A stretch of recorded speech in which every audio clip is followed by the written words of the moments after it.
If it's undercovered, underreported, or a waste of time, you can be sure we'll be heard. Nothing is off limits. Welcome to Broad Street Radio. Welcome to Broad Street Radio. I'm Michael Morris. Sitting with me is my good friend. Can I also say probably I'm your best friend, Nathan Schoener. I think it's kind of funny, and I should probably It's just a yes or no. tear the veil on the behind the scenes, if you will. I'm going to give a little shoot in the wrestling world instead of kayfabe. You only refer to me as your friend or act like I'm your friend while we're on the show. Yeah. Off the show, I don't talk to you at all. No. Anytime I try to call, you don't answer. You never return my texts. If you do, it's usually the middle finger. I think it's the middle finger. I want to teach people something out there. So if you have an iPhone, I don't know about those assholes who have any phone other than an iPhone. You can put a picture along with it. So when your phone number pops up, it says Nathan Schoener, and it's a skull and crossbones to know not to answer this call.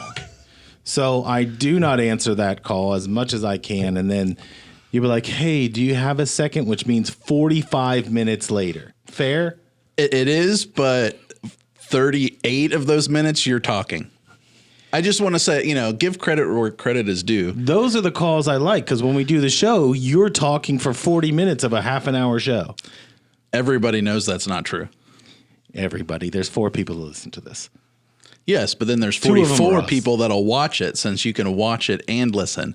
Speaking of which, subscribe to our YouTube channel, share it, wherever you get your podcasts as well, since this guy never plugs or wherever you can get. You know that I do not do a good job of telling people to like and subscribe it. Here's your platform. Does Joe Rogan do that? Probably. I don't know. I don't really watch. Yeah. I don't either. I'm not paying to watch a podcast. I like some of the clips and stuff every once in a while. The clips are amazing. We should release like 6-minute clips. However, I don't think that we have anything worth 6 minutes if we took the whole month. Probably because of you. What are we talking about today, sir? Today I want to talk about something near and dear to our heart. The nuclear war is about to kick off, and I want to know, are you buying a PlayStation 5 for the holidays?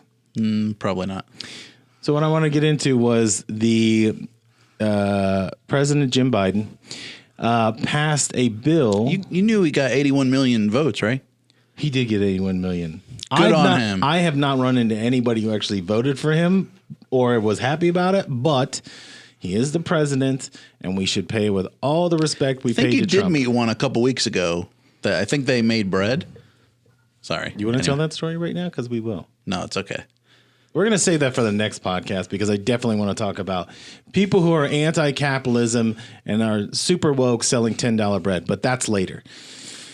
What I want to talk about is that Biden passed a bill that is these sanctions that are going against China, where they're not going to allow China to make chips anymore. And these chips go in phones, PlayStations, Xboxes, gas pumps, all that kind of stuff. It is now, we are not going to use chips coming from China. And the reason I was kidding about the PlayStation deal is that if you thought things were bad price-wise now, they're only going to get worse, because we don't have the capability to pick up the slack for the chips. So we're already missing chips, right? So when the pandemic happened, we couldn't get chips here to put into Ford and GM vehicles and that. So if you're going to shut them off, where are we going to get these chips for the things we need? So you were reading an article about IKEA saying that the cost, that's the place you go to buy stuff on the cheap, right? And what was the number? What was the percentage? At least from the article, I don't remember where it was from, because I was reading off Twitter. The IKEA Times. Probably. That their prices were going up upwards of about 80%. And so just so you know, when we're recording this, if you're watching this later, we're still in October. So we're not in the holiday season. We're not into getting there.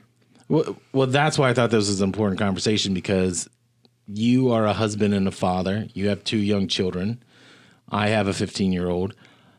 How do you look at what's happening and figure out how you're going to not just survive, but how are you going to take care of a family when every single day the cost of living is going up?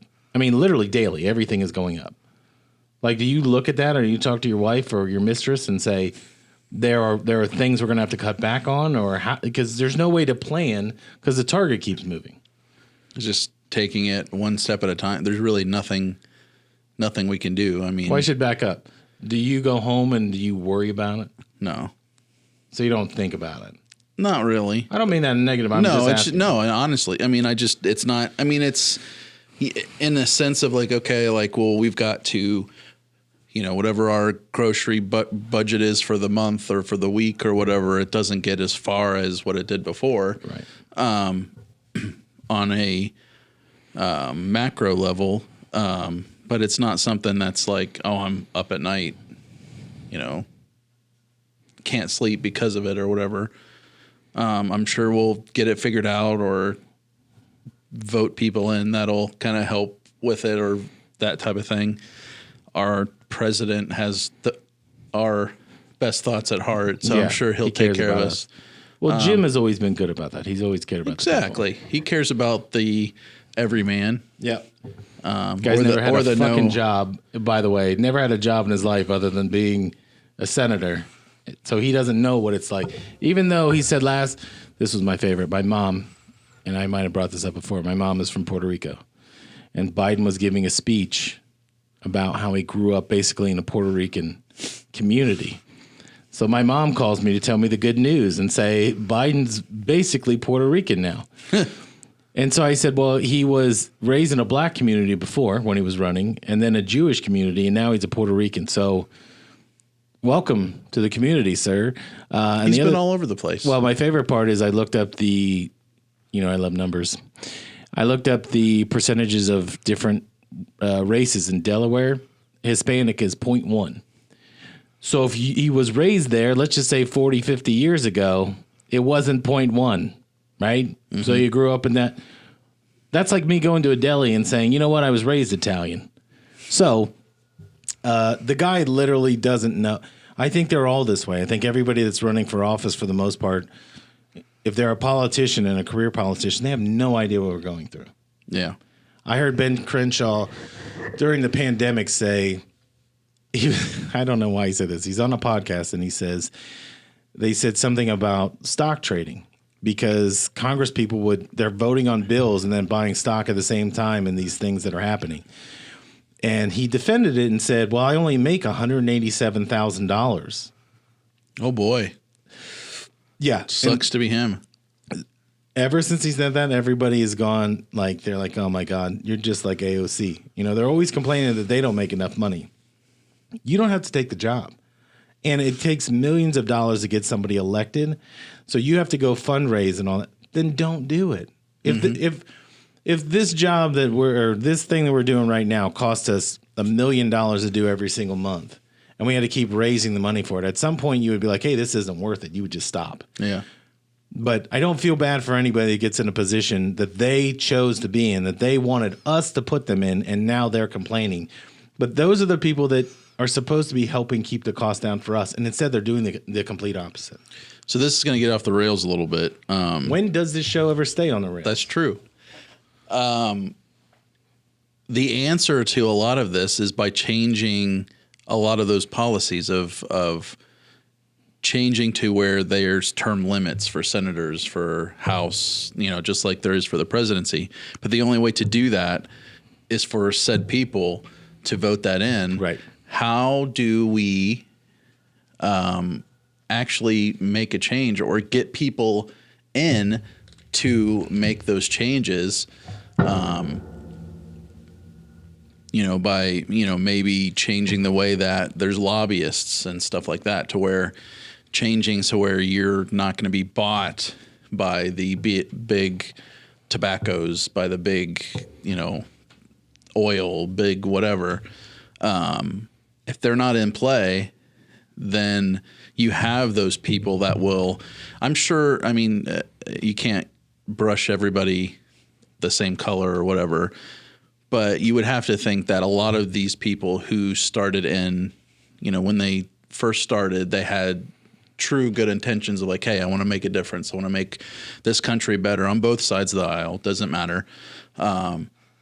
But as they do it, as they get into the weeds or into the muck or whatever of that democracy or not democracy of government, and how infiltrated it's been with lobbyists and well, look at the pharma money. Yeah. Right? Just take pharma money.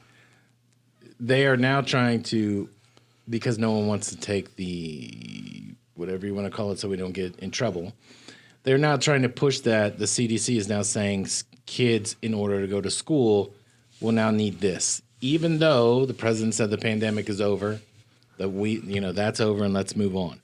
Now, he says a lot of stupid things that people then walk back at the White House and say he didn't mean it like that.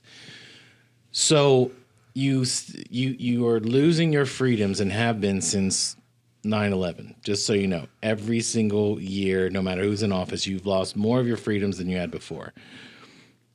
To go to why we can't get change is because Big Pharma and the banks and everybody else, they are picking the candidates that we get to vote for. So if you're not born into money and you want to run for office, if you're going to put your own money in, you can say whatever you want. Yeah. When these PACs and super PACs get together, if you ever notice, it's always the same people floating around. There's no new blood that seems to come around. Yeah. And what I think is that, what's the phrase? Power corrupts, but absolute power becomes absolute corruption. Yeah.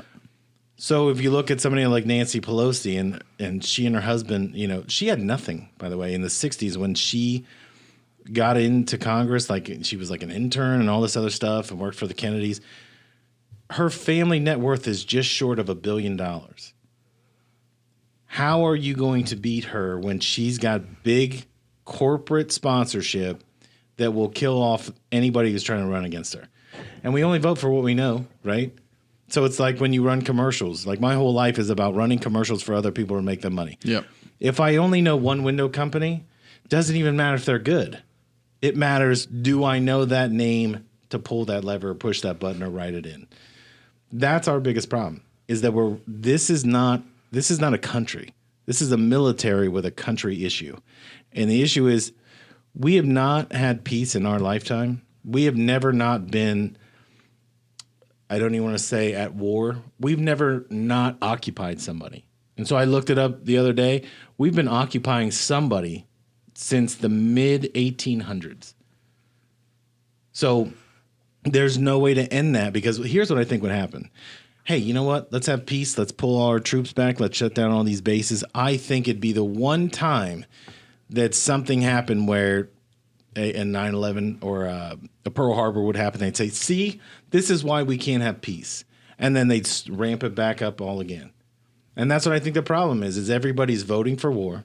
They're voting for corporations to make more money. And they're taken out of the hands of the middle class. There is no, by the time 2023 comes around, middle class is done. I mean, I hope that makes you feel better. Sure. Since you don't think about it when you go home at night. Yeah. I'm not trying to say that to scare anybody. I'm just being real. Yeah. And I wish people would. But I hear what you're saying and don't completely disagree with most of it. Fuck you. Most of it I do disagree with. No. I still think that there are ways that we can kind of not revert, but kind of change that trajectory. Like I said, I think that there are those out there that are in the government fields or whatever that either are out there that are currently running, that are in office or running for office on state levels, maybe even some federal. I mean, I don't claim to know every single candidate out there. But I think that there are people out there that truly do want to make a difference or want to take the country to make it an actual good place to be, to bring the cost of living stuff down. I think it's possible. I don't know what that route looks like. I think that it could take. It's going to take more than one person. I mean, it's going to take somebody that's got. I mean, like them or don't like them. You know, Trump, when he won, when he was in office, he did change something. He's running the country like an actual business rather than just letting, people, big pharma, big oil or whatever say, oh, we need to do this or we need to do that. Here's money for your next. But that's all they all lined up against him. Yeah. And turned him into the guy's won like 8 NAACP awards for what he's done for the black community. And they called him a racist. Yeah. And they called him a sexist. The people that run like the major organizations for him are women. So yeah, you don't have to be for him. What I can't understand is this transference of they everything that they said about Trump is the same as Biden, and somehow we made him into Grandpa Joe. Yeah. And then he turned around and shit his pants when he went to the Vatican. That is a Grandpa Joe move. Yeah.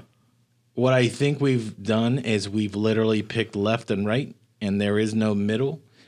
And so you have people that they hate Trump so much because they watch television. So they will vote. They would vote for Satan if he ran against Trump. So now that gets filtered on every Republican. Whereas you're looking at the left. The left is no longer the left. The left is the right. I mean, but they've become extreme right. They want war. They want to raise taxes. They want to do all this other stuff. And whichever side that you choose, you're still losing. Not necessarily. In what way? Taking the extremes on both sides out, you've got your moderate left, you've got your moderate right. I think really one of the biggest issues right now is because of how the country is divided. And I think that a lot of the people that are in power, the administration, those that are on that complete leftist socialist side has perpetrated a lot of this into the media. I think the fact that, everybody's known for years that the majority of the mainstream media has been on the left and perpetrates a lot of the left. I don't know that a lot of people realize that. But I'm not disagreeing with what you said. No, yeah. So that's true. Yeah, I think if you step back and take a look at it from like a 10,000 foot view, you'll see that, especially now, and how the mainstream media has demonized Trump, or even like right, or I should say more conservative, not so much not so much like the Republican Party itself, but even conservatives. As in, anytime you talk with anybody and say that you're a conservative or that you lean more right, then if they are listening to the mainstream media, if they're drinking their Kool-Aid or whatever, oh, you're a racist without listening to them. It's not the party you're with. You're a racist. You're a misogynist or whatever. Yeah, you're sexist. You're homophobic. You're whatever because you because of your viewpoints being on the conservative side and being smaller. Because really, if you break it down and boil the two differences, you've got smaller federal government putting why don't you go ahead and break the set? Sorry, That's okay. I'm breaking the set right now. Smaller federal government and giving the majority of the power back to the states. That's really the difference. You've got tons of different issues, but the major issues on the left and right is that it's smaller government.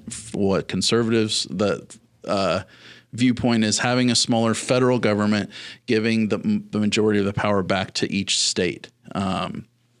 And the left having that larger federal government, the states really taking that secondary role, being on the left side.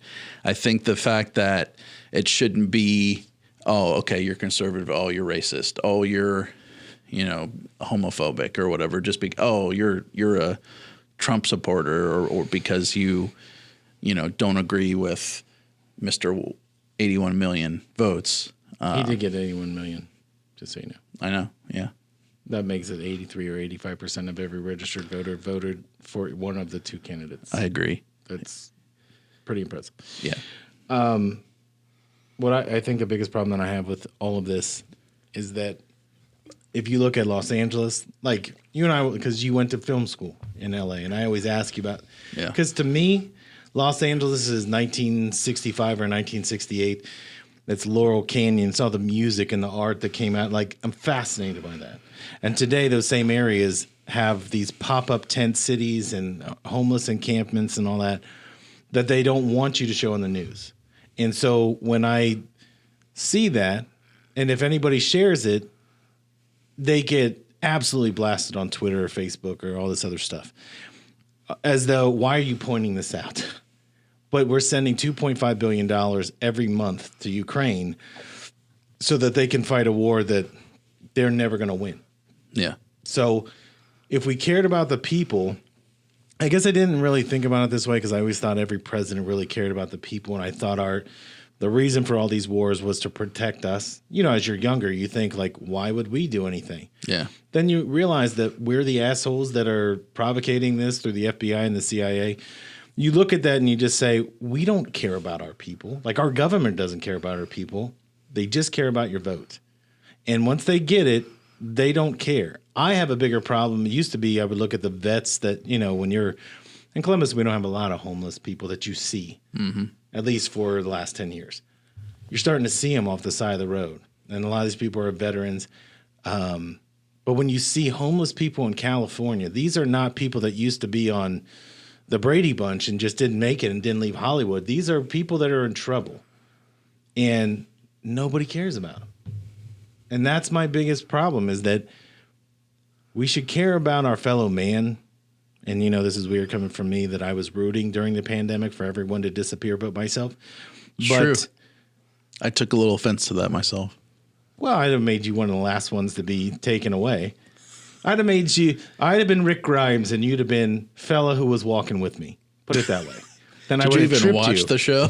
Yeah, I watched the first 5 seasons. Yeah. You would be Rex. Actually, I don't know if that's a guy's name. Why couldn't I have been Carl? So that way you'd be like, Coral. Coral. Why, so you could be that's my right. son and have an eye patch? No. Will you wear an eye patch from now on? No. If it would solve homelessness. How much will you pay me? It will solve homelessness. Oh, that I didn't hear that. I believe it takes Yeah. $10 billion or $20 billion. Can I get a cut of that? No, but if you keep it up, you could be homeless and off this show. No, I just... Wait, if you have a magic patch that by wearing it would solve homelessness, No. why wouldn't you wear it? That is a silly thing to say. What I'm saying is Joe Biden sees you wearing the patch and he goes, Coral. And then he says, we got to take care of the homeless. Don't you think about your time in LA, and then as I'm describing this, doesn't it seem like things went so badly that you probably have great memories of the place? Well, that and because I mean Hollywood is in such a bubble that if you're actually working in the industry doing TV, movies, whatever, you're in such a bubble that it's not. I mean, it'll probably be prevalent. You'd see more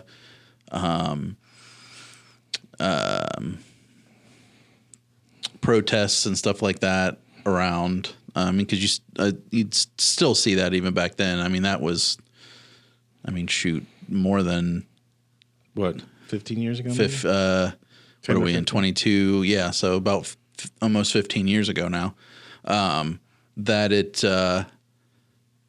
would be out there. You would see a lot with the pandemic and stuff, and when states were loosening on wearing masks and stuff like that. Even to today, you'll see a lot of sets and stuff where a lot of the crew and stuff will still have masks on. I saw it last night during the Laker game. Well, the Lakers were playing. First of all, fuck the Lakers, but they were playing Golden State on opening night, and those seats I think are $16,000 just on an average night. Oh, so yeah. on opening night, it's probably $30,000. There's 2 women sitting right by the scorer's table, and they both have the mask. I don't mean the mask that it's here that you could bring it down. The one that's kind of like a double thing, so it's almost right under your eyes. And I thought, you're in an arena. There's 18,000 people here. Nobody's wearing a mask, and you're right there. You have to feel like a dickhead. I don't know. Whatever. And one of them was Michelle Obama. No, I'm just kidding. I just, when I saw it, I'm like, there are some people that are not going to let that ever go again. Yeah. But the good news is Boston University, you know what they found? They created a strain of it that is an 80% mortality rate. So we got things to look forward to. And I actually think that's a great way to end the episode. Yep. You're all going to die. We'll see you next week.